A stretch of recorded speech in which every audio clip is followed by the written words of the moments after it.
LV Prasad గారు నాన్నగారిని stage ఆర్టిస్ట్గా చూశారండి. ఇన్ఫ్యాక్ట్ ఆయనకి మీసాల నాగమ్మ అని కూడా నాన్నగారికి విశ్వనాథ సత్యనారాయణ గారు పెట్టిన. ఎందుకంటే ఆ క్యారెక్టర్లో ఒక మహిళా వేషం వేస్తున్నటువంటి సందర్భాలు కూడా మీసాలు అంటే అప్పట్లో కొంచెం అది ఉండేది కదా ఫ్యూడలిస్టిక్. సో ఆ మీసాలు తీయటానికి ఇష్టపడక మీసాలతోటే ఆ పాత్ర వేసినటువంటి సందర్భంలో వారికి ఆ పేరు కూడా రావడం జరిగింది. స్టేజ్ మీద నాన్నగారిని చూసి అంటే ఆయన ఆహార్యం అద్భుతంగా ఉంది, చాలా అందంగా ఉన్నారు వ్యక్తి, వాగ్ధాటి బాగుంది, స్వరం బాగుంది, ఇవన్నీ గుర్తించినటువంటి ఎల్వి ప్రసాద్ గారు ఆఫర్ చేశారు మీరు రండి సినిమాల్లోకి అంటే. అప్పట్లో ఏమిటంటే సినిమాల్లోకి వెళ్ళి వేషాలు వేయడం అంటే ఒకంత చిన్న చూపు ఉండేది.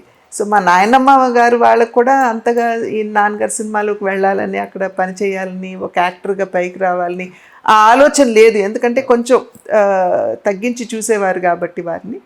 ఆ సందర్భంలో వారు సబ్ రిజిస్ట్రార్గా వెళ్ళటం జరిగింది.